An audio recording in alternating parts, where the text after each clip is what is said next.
Alrighty. So my last railroad update, episode 20. Um, I'm making a new train movie based off of that, starring Denzel Washington, called Unwatchable. That was shot terribly.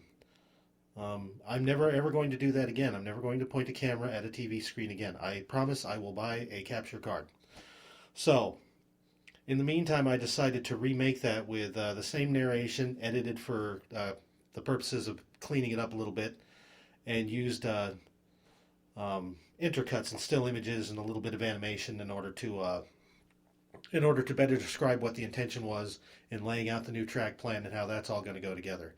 And so I've taken down the old video, I've torn it up, you'll never see it again, and we'll never have to endure something that visually terrible ever again. It's the only video I've gotten a downvote on. So anyway, enjoy this new creation, and everything going forward from here is no longer going to be the way I've been doing these update videos. Instead, I've decided to play around with the idea of chopping this up into, the different activities and aspects of it, chopping it into segments and making kind of an ersatz TV show out of it. So we'll see how that comes out and how well it's received, and that will be posted following this video. So apologies for the poor quality of the last one. Let's see if we can do better with this one, and then we'll move forward to something that's at least done on purpose or something. See you.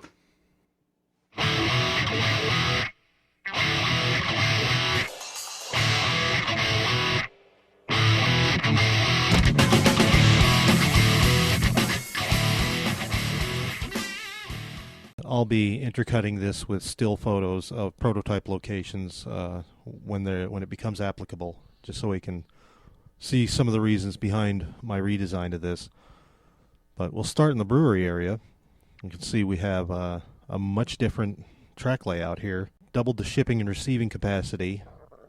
And the idea behind this is basically you'll just have to spot cars side by side, door to door, and then blue flag them. So that'll add a certain element of interest to the operations there, including I'm going to try and figure out how to make some functioning blue flags. And there's a greater variety of cars coming in. I recently took another look at the Kalmbach Industries Along the Tracks series, and the one that covers brewing actually talked about how hops are, if they're fresh hop cones, they're usually brought in on reefers. I thought, well, that's good. I've got a couple of mechanical reefers I could use on this layout, so there's another car type I can bring on board.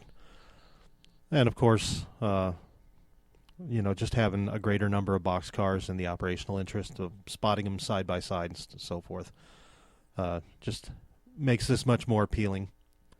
And scenically, I've planned out, the shape of the building, how the dock is going to set up, how long it's going to be. All of this is to scale. Thank you, Extract CAD. Over in the grain area, got the one elevator, a capacity of about 3 cars at a time, and a dump-off track for the empties. A little plant switcher can take care of that stuff. And I'll be scratch building a second elevator along this track. Different kinds of grains or malt that come in. Behind that, the return of the grain discharge, the spent grains hopper. It's another thing I picked up from that Industries Along the Tracks thing, that some breweries actually do discharge grains, spent grains into rail cars. So knowing what I do about brewing and how that works, I think 1 2-bay hopper a week can be filled up with spent grain, so that'll justify that operation. The switch back to the glass plant is no longer in this area. I decided to put that over here in this corner, and now, of course, there's 2 tracks worth here instead of just 1. And with the buildings being where they are, it'll be a nice little man-made canyon to push these cars into, make it scenically interesting. Have some interesting track work going on here with a double slip crossing and a diamond crossing and all of this. Everything's been kind of jammed in together here to make it work. Instead of just having a 4-track run around, we now have the east end switch starts a lot farther back, and so you've got a lot more. You can bring in 10 cars now and get all the way around them. So it'll make this much easier to switch from the get-go.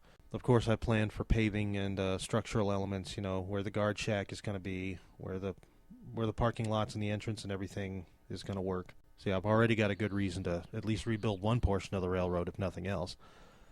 But then we get to Lakewood, And obviously this is a much deeper scene than it was before. And no more switchback coming off of the rock track.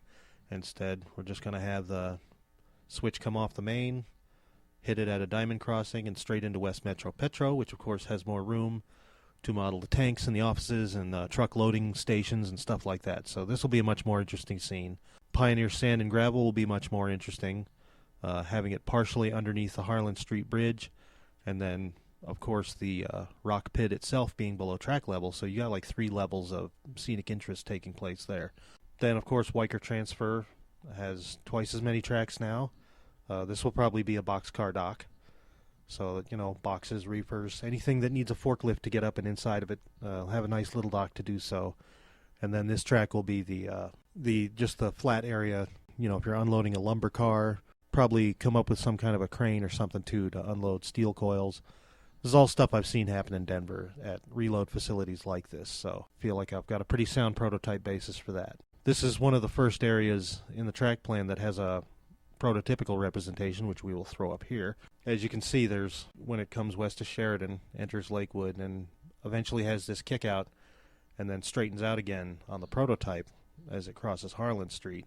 Of course, the way this railroad is modeled, we're not necessarily going out to the Fed Center.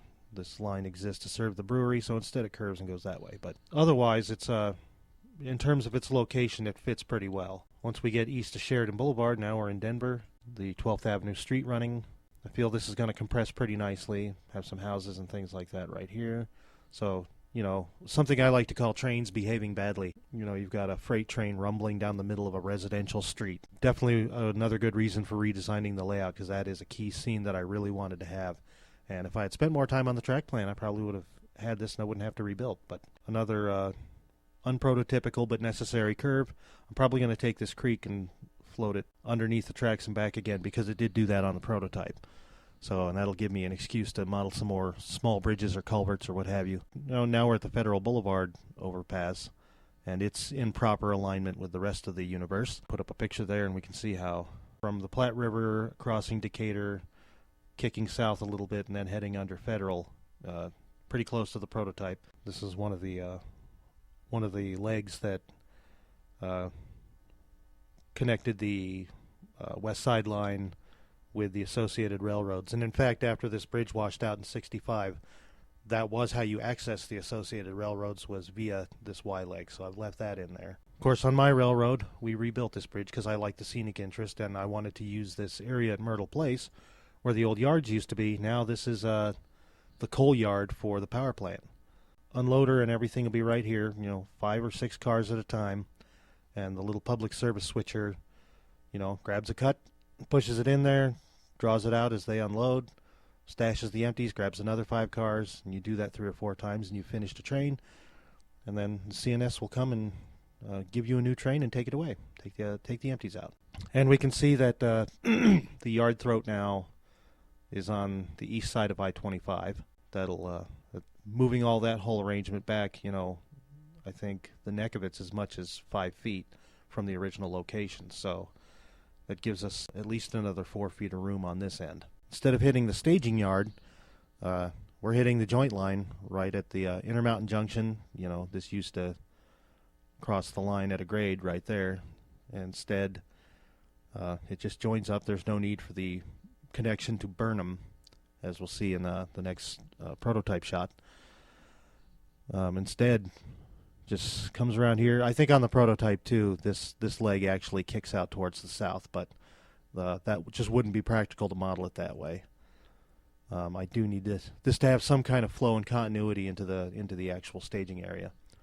So instead of a staging yard here, decided it'll still detach and roll away, but it will now be a fully scenic element and contain yet another industry, which is Atlas Metals here. Another simple but interesting piece of the prototype I get to model, and I think I'm going to see how I can maybe modify this a little bit to get all those tracks to clear out into the stairwell, so I've got enough switchback room to actually have a switcher come and deal with all the gondolas that this area takes. Finally, we get to the great big surprise, is that the staging yard will be fully scenic, and it will be the southern end of Rice Yard. I am getting to have my cake and eat it too with this track plan. Now, granted, that seems like an awful lot of reach-in area should something go wrong, but you know, what you can't access from over here, you can from over here, and likewise down here. This fundamental rectangle right here that it's based on is 4 by 8, and then this is basically a 3 by 3 foot triangle that just gets the rest of the neck up that way, so I don't have to have a line crossing through the location of all these turnouts. Yeah, it'll be scenic, but it'll be an active fiddle yard, and I'll have a few key structures in the locomotive service area and stuff like that that are easily removed, so that this whole thing can be, tilted vertically on its little cart and moved out of the way when not being used. Just this huge chunk of railroad that rolls away to somewhere else when not in use. It doesn't take long to set these kind of things up, especially when everything's on wheels.